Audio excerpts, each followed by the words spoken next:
Australia আসলে অস্ট্রেলিয়াই।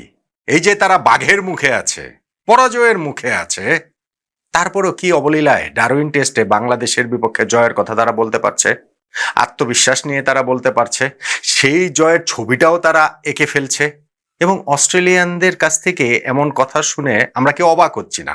আমাদের মনে হচ্ছে না যে এইটা একেবারে অসম্ভব, হবেই না। ধরেন এই দলটা বাংলাদেশ না হয়ে অন্য কোনো দল যদি হতো, তাহলে অস্ট্রেলিয়ানরা এইরকম আত্মবিশ্বাসী আসলে থাকতো। বাংলাদেশ বলে কি তাদের আত্মবিশ্বাসটা আর একটু বেশি? মানে মনে হচ্ছে এই জায়গাটা থেকে তারা ঘুরে দাঁড়াতে পারবে, এই জায়গাটাতে তাকে মরণ কামড়টা আসলে দিতে পারবে। বাংলাদেশে তাহলে কি করণীয়? টেস্টের প্রথম 3টা দিন আমাদের জন্য স্বপ্নের মতো কেটেছে। এখন আমরা অসম্ভব এক স্বপ্ন পূরণের ভীষণ কাছাকাছি চলে এসেছি, অস্ট্রেলিয়ার মাটিতে অস্ট্রেলিয়াকে টেস্ট হারানোর। যেই ছকটা অস্ট্রেলিয়া এঁকেছে, যেই ছকটা তারা কেটেছে বাংলাদেশকে হারানোর জন্য, সেইটা কিভাবে ছিন্ন ভিন্ন করে দেওয়া যায়। অন্তত 2টা ফেজ বাংলাদেশের জন্য ভীষণ ভীষণ ভীষণই তো গুরুত্বপূর্ণ। কি তা নিয়েই এই আলোচনাটা একটু করতে চাই। দেখুন, ক্রিকইনফো তাদের এক প্রতিবেদনে লিখেছে যে বাংলাদেশ টেস্ট ক্রিকেট ইতিহাসেরই সবচেয়ে বড় আপসেটের কাছাকাছি চলে গিয়েছে। তর্কযোগ্যভাবে যেটা সবচেয়ে বড় আপসেট হতে পারে এই 150 বছরের টেস্ট ক্রিকেটের ইতিহাসে। তর্কযোগ্য মানে আপনি তর্ক করতে পারেন, হ্যাঁ ঠিক আছে, আর্গুয়েবলি, যেহেতু হ্যাঁ এখানটাতে আরো অনেক আলোচনা আসতে পারে, আরো অনেক টেস্টের কথা বলতে পারেন, কিন্তু আপসেটের ক্ষেত্রে। কিন্তু আমাদের যে 25 বছরের টেস্ট ক্রিকেটের ইতিহাস, 26 বছরের, তার মধ্যে সবচেয়ে বড় অর্জন, সবচেয়ে বড় টেস্ট ভিক্টরি যে এটাই হতে যাচ্ছে, সেটা নিয়ে কোনো তর্ক নাই। বাংলাদেশের টেস্ট ক্রিকেট ইতিহাসের সবচেয়ে বড় জয় হবে এটা, যদি আমরা অস্ট্রেলিয়ার মাটিতে অস্ট্রেলিয়াকে হারাতে পারি। এখন টেস্ট ম্যাচ শুরু হওয়ার আগে এটা ছিল একটা অলীক কল্পনা। প্রথম দিন শেষেও অনেকেরই মনে হয়েছে যে না ঠিক আছে, একটা ভালো দিন গেছে, অস্ট্রেলিয়া তো ফিরে দাঁড়াবেই, ঘুরে দাঁড়াবেই। সেকেন্ড ডে শেষেও মনে হয়েছে যে না, আমরা তো ভালোই খেললাম, এইবার অস্ট্রেলিয়া কি জানি করে। থার্ড ডে শেষে যখন স্বপ্নটার আরো একটু কাছাকাছি আমরা চলে এসেছি, তখন কিন্তু আবার এক ধরনের একটা নার্ভাসনেস কাজ করছে যে আসলেই বাংলাদেশ জিতে যাচ্ছে, আসলেই অস্ট্রেলিয়ার মাটিতে আমরা টেস্টে অস্ট্রেলিয়াকে হারিয়ে দিচ্ছি। এবং সেই জায়গাটাতে ফোর্থ ডেতে অস্ট্রেলিয়া যে মরণ কামড় দেবে, তা নিয়ে কোনো রকম কোনো সংশয়ের জায়গা কেউ রাখবেন না। হ্যাঁ, অনেকেই দেখছিলাম বলা বলি করছেন আমাদের বিভিন্ন ভিডিওর কমেন্টসে বা সোশ্যাল মিডিয়াতে, না অস্ট্রেলিয়াকে আমরা ইনিংস ব্যবধানে হারিয়ে দেবো, এখনো তো 67 রান করতে হবে, ওদের হাতে আছে 6 উইকেট, এর মধ্যে আমরা 6টা উইকেট তুলে নিব, বা আমাদের সামনে হয়তো বা টার্গেট থাকবে হচ্ছে গিয়ে 50 রানের। ভাই, এত সোজা হবে না টেস্ট ম্যাচ। এইটা জয় করাটাও বাংলাদেশের জন্য এত সহজ হবে না বলেই আমার আশঙ্কা। হলে তো খুবই ভালো, বাংলাদেশ যদি ইনিংস ব্যবধানে হারাতে পারে অস্ট্রেলিয়াকে, আমার তো আর তাতে কোনো আপত্তি নাই। কিন্তু মনে হয় না এত সহজে আমরা আসলে এই টেস্টটাও এই অবস্থা থেকে আসলে জিততে পারবো। অস্ট্রেলিয়া একটা মরণ কামড় দেবেই দেবে, সেইটা একটা বিগ পার্টনারশিপের মাধ্যমে হতে পারে, অথবা ইন্ডিভিজুয়ালি কারো কোনো বিগ কন্ট্রিবিউশনের মাধ্যমে হতে পারে। সেইটাকে বাংলাদেশ আসলে কিভাবে সামাল দেবে।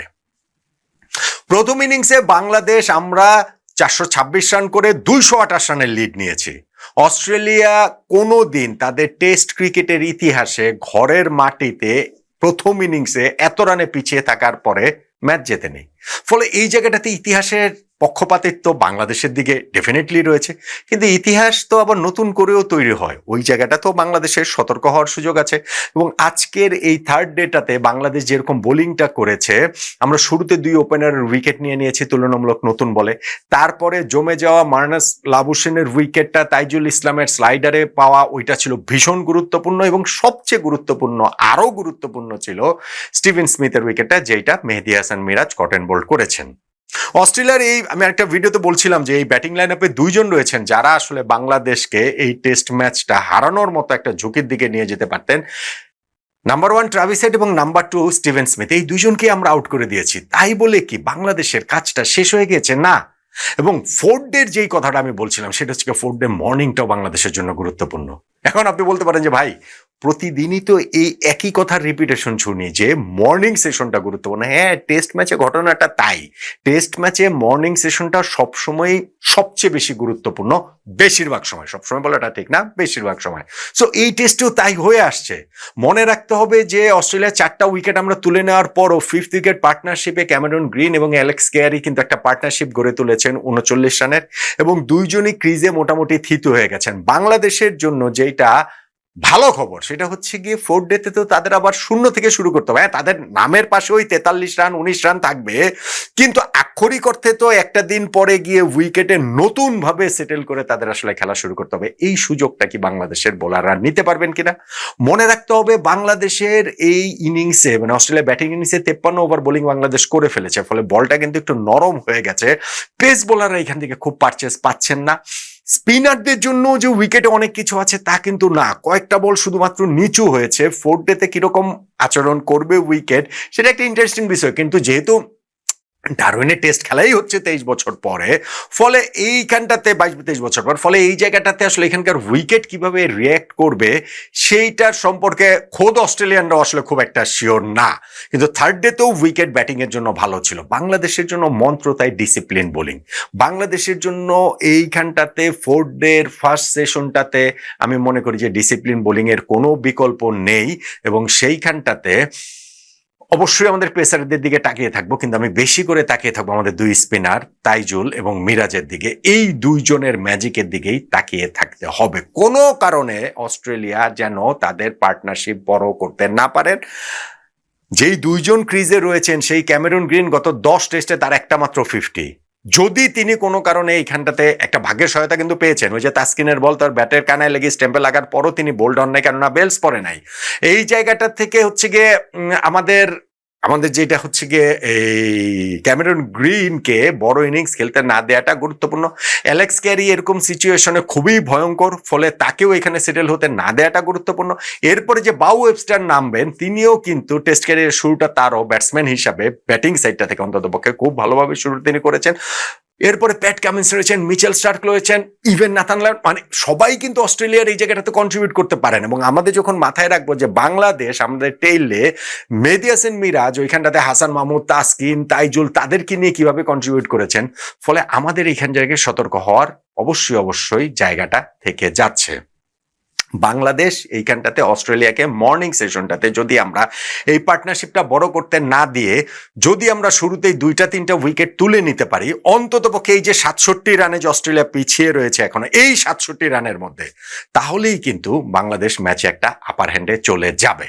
আমি বলছিলাম যে অস্ট্রেলিয়ানরা কিরকম অস্ট্রেলিয়ান এবং তারা কিভাবে জয়ের কথাটা বলছেন। জশ হ্যাজেলউড আজকে প্রেস কনফারেন্সে এসেছিল এবং সেখানে এসে তিনি বললেন যে না, আমরা 4 ডে সারাদিন ব্যাটিং করতে চাই এবং 5th ডেতে বাংলাদেশের 10টা উইকেট তুলে নিতে চাই। এই যে 67 রানে যে ডেফিসিট রয়েছে আর কোনো উইকেট না হারিয়েই সেইটাকে আমরা ওভারকাম করতে চাই, এবং সেইটা হলেই কিন্তু অল অফ এ সাডেন ম্যাচটা চেঞ্জ হয়ে যাবে। মনে হবে যে অস্ট্রেলিয়া 6 উইকেট হাতে নিয়ে স্কোরটা লেভেল হয়ে গিয়েছে এই 67 রান করে ফেলতে পারলে। এবং তাদের যে প্ল্যান যে 4 ডে সারাদিন ব্যাটিং করবে এবং 5th ডেতে বাংলাদেশকে 10 উইকেট নিয়ে নেবে, এটা কিন্তু খুব অসম্ভব না। কিন্তু বাংলাদেশের বোলার ফিল্ডারদের কাজটা হচ্ছে গিয়ে যে সেটাকে অসম্ভব করে তোলা। এবং আমি সেইখানটাতে বলছিলাম মর্নিং সেশনের গুরুত্বটা। ধরেন কোনো কারণে এই জায়গাটাতে আমাদের প্রত্যাশা অনুযায়ী হলো না, তখন আমাদের সেকেন্ড যে জায়গাটা সবচেয়ে গুরুত্বপূর্ণ সেটা হচ্ছে সেকেন্ড নিউ বল। 27 ওভার খেলা হওয়ার পরে সেকেন্ড নিউ বলটা আমরা পাবো।